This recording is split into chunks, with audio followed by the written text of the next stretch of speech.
Everyone, good evening. Welcome back to परशम। I am Pooja. आज हम एक ऐसी स्टोरी सुनने वाले हैं या फिर हम एक आज ऐसे स्कैम के बारे में बात करने वाले हैं जिसमें आने वाले समय पे आपको कोई ना कोई मूवी या वेब सीरीज़ देखने को मिल सकती है। जैसे कि आप लोगों ने 1992 का हर्षद मेहता का स्कैम सुना होगा, देखा भी होगा बहुत सारे स्टूडेंट्स ने। वैसे ही कुछ स्कैम अभी रिसेंटली NSE में पकड़ाया है। हम उसी स्कैम के बारे में बात करेंगे। ये जो फोटो में आपको लेडी दिख रही है, चित्रा रामकृष्णन, इनके बारे में बात करेंगे। और भी काफ़ी ज़्यादा लोगों के नाम यहाँ सामने आए हैं, उन सभी लोगों के बारे में हम बिल्कुल बिगनिंग से बात करेंगे कि आखिर एक केस क्या है।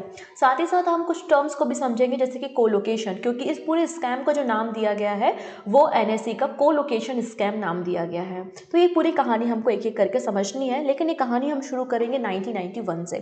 अच्छा, 1991 में अगर आपको पता होगा कि भारत की कंडीशन थोड़ी सी उस समय ख़राब थी।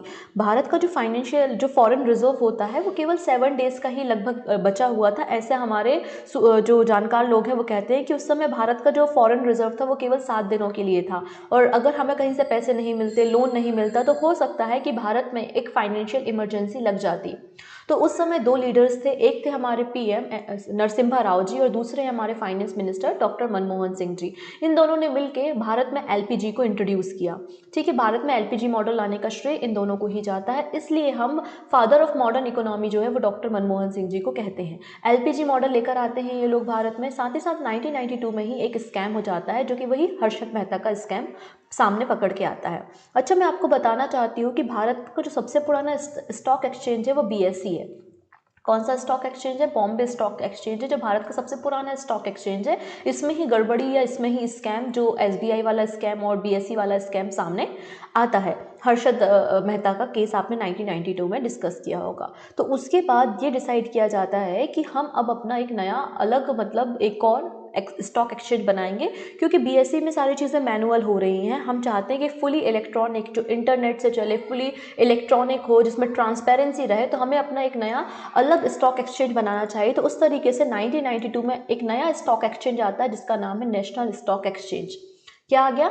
नेशनल स्टॉक एक्सचेंज अस्तित्व में आता है। लेकिन उसके पहले अगर हम बात करते हैं कि किस कमेटी की रिकमेंडेशन से NSE आया, तो यहाँ पर एक कमेटी का नाम आता है जिसका नाम है फेरवानी कमेटी। ये फेरवानी जी जो है वो चेयरमैन होते हैं नेशनल हाउसिंग बैंक के, और ये रिकमेंड करते हैं NSE के लिए। तो इसलिए इनकी रिकमेंडेशन से है NSE का फॉर्मेशन 1992 में होता है under the security contract regulation act 1956। ठीक है, इस तरीके से NSE बनता है। और इसको लेकिन रेगुलेट कौन करती है? सेबी ही करती है। ठीक है, साथ ही साथ NSE अपना ऑपरेशन शुरू करती है 1994 में। ये तो हो गई NSE की कहानी। अगर अभी प्रेजेंट टाइम के की पीपल्स के बारे में बात करते हैं तो गिरीश चंद्र चतुर्वेदी जो है वो चेयरपर्सन है, Vikram Limaye MD and CEO है, और लगभग 2000 से ज़्यादा कंपनी लिस्टेड है अभी। जैसे कि BSE का जो इंडेक्स होता है उसको हम सेंसेक्स बोलते हैं, है ना। जैसे आप लोगों ने न्यूज़ में सुना होगा कि सेंसेक्स ऊपर गया, नीचे गया, ऐसा अपन लोग न्यूज़ में सुनते हैं। वैसे ही यहाँ पे NSE का जो इंडेक्स होता है वो निफ्टी होता है। निफ्टी 50 उससे बोलते हैं, क्योंकि टॉप 50 कंपनी यहाँ पे रजिस्टर्ड होती हैं। क्लियर? नेशनल स्टॉक एक्सचेंज कहाँ पर लोकेटेड है? मुंबई, महाराष्ट्र में है। ये पहला एक्सचेंज है इंडिया का जो कि फुली ऑटोमेटेड इलेक्ट्रॉनिक ट्रेडिंग पे काम करता है।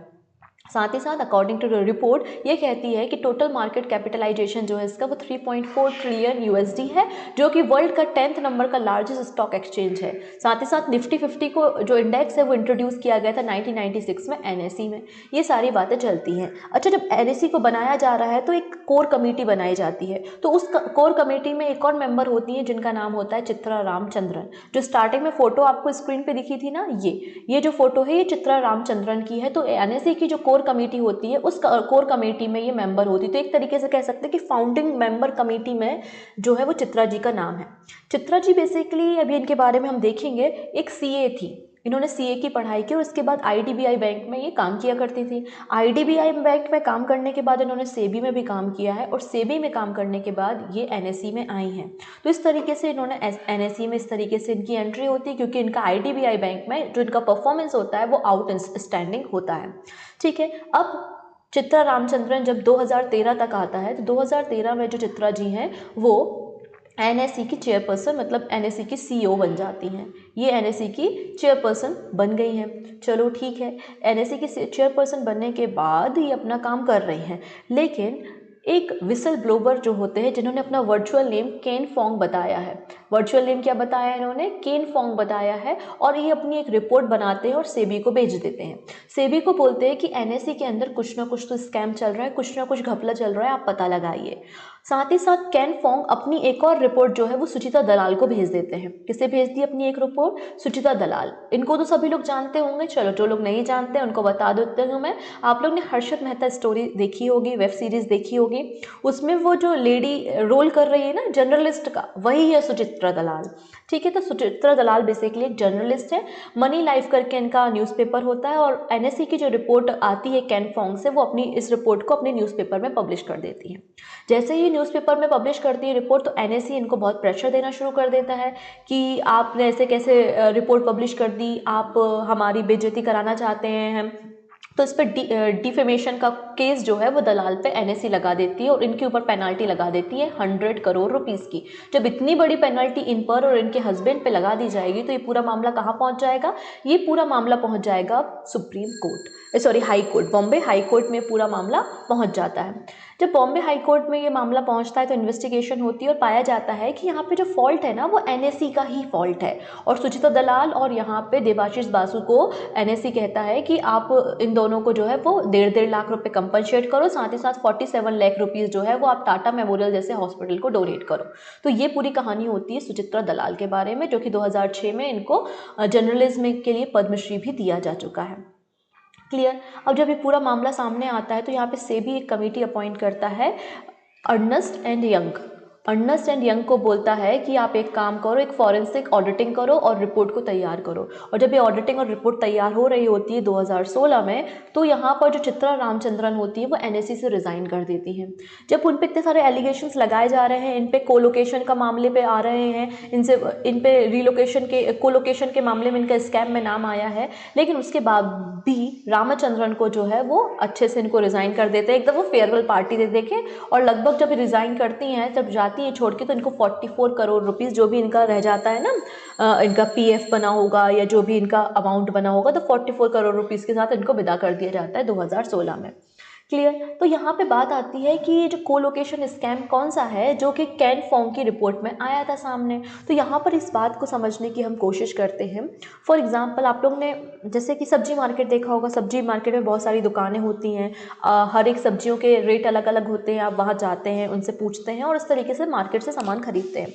वैसे ही यहाँ पे शेयर मार्केट होता है ना, वैसे ही यहाँ पे शेयर मार्केट होता है जहाँ पे बहुत सारी कंपनीज के शेयर लिस्टेड होते हैं और लोग उन्हें खरीदने और बेचने का काम करते हैं। तो एनएसई वही आपका एक क्या है, नेशनल स्टॉक एक्सचेंज है, जहाँ पे बहुत सारी कंपनी लिस्टेड है, जहाँ पे शेयर्स को खरीदा और बेचा जाता है। क्लियर? अब जैसे मुझे पता चलता है कि कोई शेयर है और उसकी कीमत अब बढ़ने वाली है, ठीक है, तो मैं पहले उसको खरीद के रख लेती हूँ जिससे आने वाले समय में मुझे प्रॉफिट हो। या मैंने कोई शेयर खरीदा हुआ है और उसकी कीमत गिरने वाली है, तो मैं क्यों ना उसको बेच दूँ। अगर ऐसी इन्फॉर्मेशन मेरे पास मिल जाए तो मैं तो बहुत प्रॉफिट में रहूँगी, हमेशा विन विन कंडीशन में ही रहूँगी मैं। तो वैसे ही यहाँ पे हुआ। यहाँ पे क्या होता है, कोलोकेशन स्कीम में जो मेन सर्वर होता है ना, मेन सर्वर से सीधे डेटा एक्सेस करने की अथॉरिटी कुछ प्राइवेट यूजर्स को दी जाती है, जिससे वो तुरंत डेटा को एक्सेस कर सकें मार्केट में पब्लिश होने से पहले। मतलब लेटेंसी का ये लोग फायदा उठा सकें। अब लेटेंसी क्या होती है, जैसे कि आप लोगों ने सुना होगा लाइव क्रिकेट मैच। तो क्या लाइव क्रिकेट मैच एक्चुअल में लाइव होता है? तो आंसर है नो, कुछ माइक्रो सेकेंड्स का डिले होता है, क्योंकि जो भी यहाँ पे रिपोर्टिंग हो रही है पहले वो अप स्ट्रीम होगी, डाउन स्ट्रीम होगी सैटेलाइट से, और उसके बाद आपके घरों की टीवी तक पहुंचेगी। तो यहाँ पे कुछ माइक्रो सेकेंड्स का डिले होता है, उसे ही हमने लेटेंसी कहा है। और इसी लेटेंसी का फायदा ये जो यूजर जो डायरेक्ट सर्वर से इंफॉर्मेशन को एक्सेस कर रहे हैं, वो यूजर फायदा उठाएंगे अपने शेयर्स को खरीदने और बेचने के लिए। तो यहाँ पर जो यूजर रहेंगे सर्वर के पास, जिनको ये एक्सेस दी गई है, तो वो तो हमेशा प्रॉफिट में ही रहेंगे। तो यहाँ पर इस रिपोर्ट में एक नाम सामने आता है, ओपीजी सिक्योरिटी। हालांकि और भी ज्यादा प्राइवेट यूजर्स थे जिनको एनएसई के द्वारा यहाँ पर एक्सेस दिया गया था कि आप सर्वर से डेटा को डायरेक्ट एक्सेस कर सकते हैं। यही कहलाता है कोलोकेशन।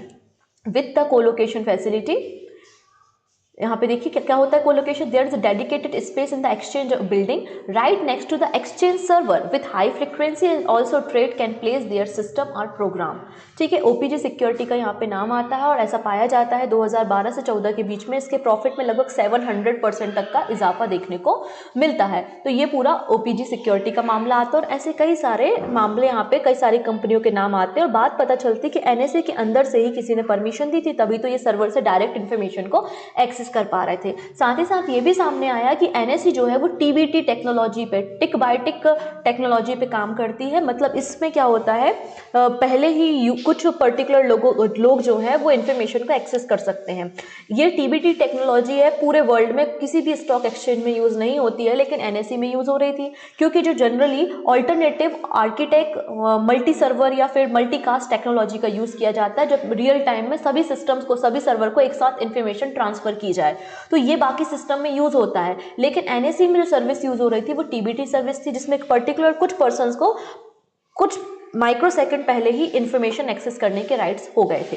इतनी बातें सामने आती हैं। अब इन्वेस्टिगेशन चल रहा होता है, कोलोकेशन स्कैम में इनका नाम आता है, सीबीआई इनको उठाकर ले जाती है और फिर सेबी इनसे अब पूछताछ कर रही है।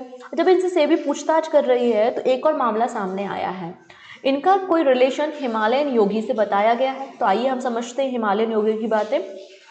अब चित्रा ने क्या किया, चित्रा ने एक मेल आईडी के साथ जो सेबी की या शेयर मार्केट की, एनएसए की जो यूजफुल इन्फॉर्मेशन या इंपॉर्टेंट डेटा होता है, जैसे कि फाइनेंशियल डेटा है, बोर्ड ऑफ मेंबर्स की मीटिंग हुई तो क्या डिस्कशन हुआ, आने वाले 5 सालों में हमारे प्लान्स क्या हैं, ठीक है ना, ये जो सारी बिजनेस प्लान्स क्या हैं, ये सारी जो इन्फॉर्मेशन, यूजफुल इन्फॉर्मेशन है, वो हिमालयन योगी के साथ एक मेल आई में चित्रा के द्वारा शेयर की गई। तो ये पूरी मेल आई का जो डेटा है वो सामने निकल के आता है।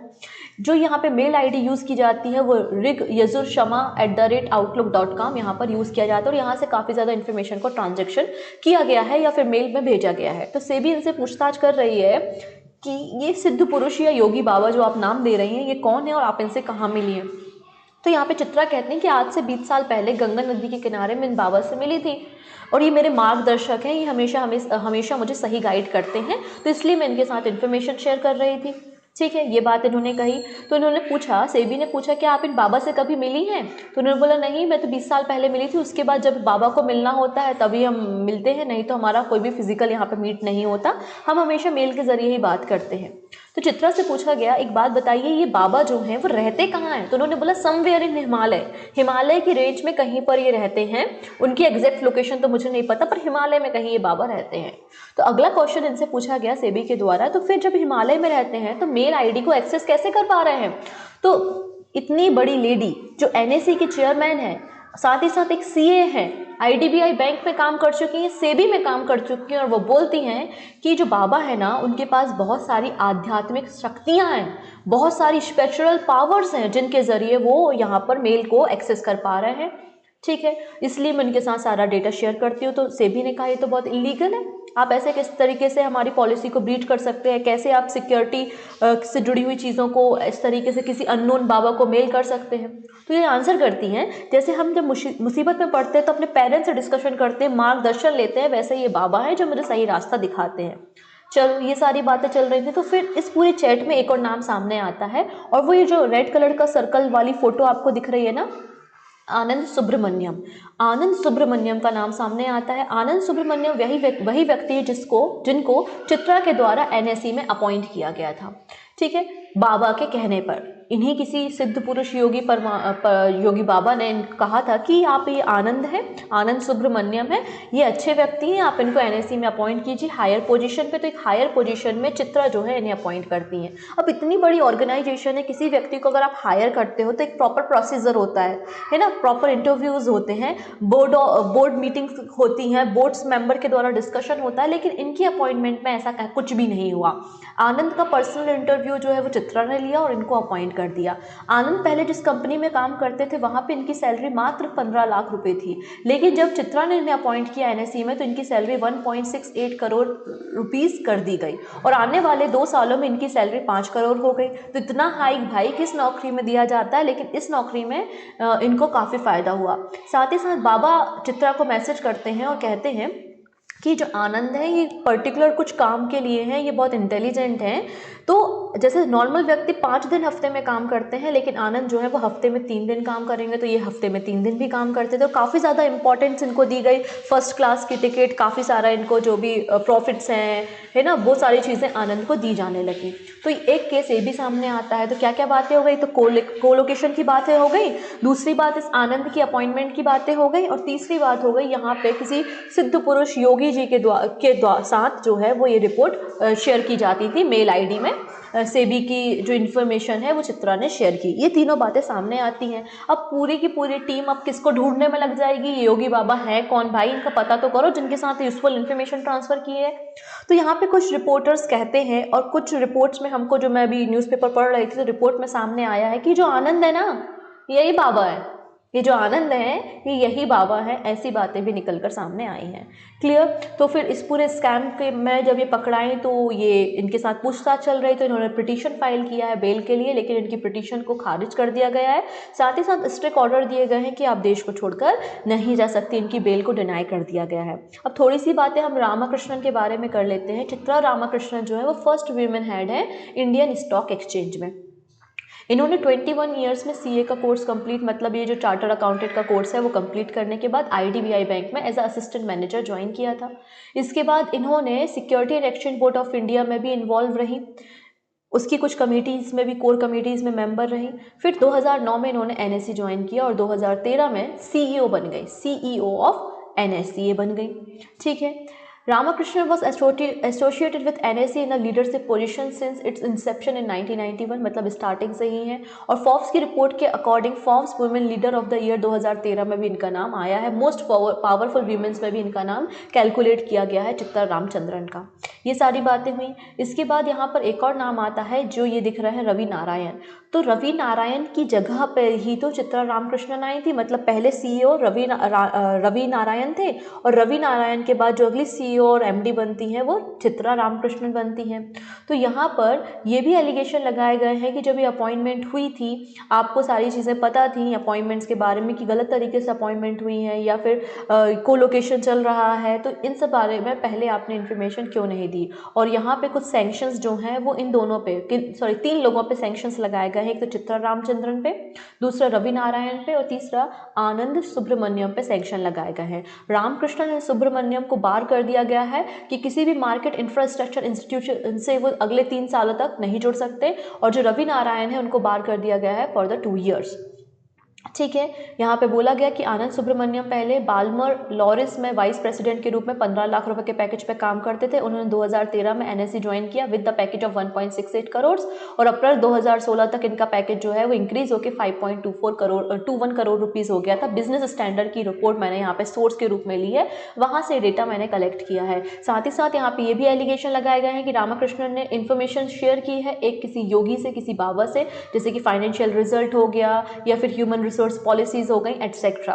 साथ ही साथ Anand Subramaniam was appointed as a consultant with NSC by the Chitra Ramakrishnan without following due procedure. किसी भी प्रोसीजर को फॉलो किए बिना आनंद सुब्रमण्यम को चित्रा ने अपॉइंट किया गया था। तो ये सारी बातें यहाँ पर सामने निकल के आती हैं। इतनी सामने बातें निकलने के बाद यहाँ पे लगभग 3 करोड़ रुपए का जो फाइन है वो चित्रा पे लगा है। 1 करोड़ रुपए का फाइन जो है कोलोकेशन स्कैम के मामले में एनएससी पे लगाया गया है।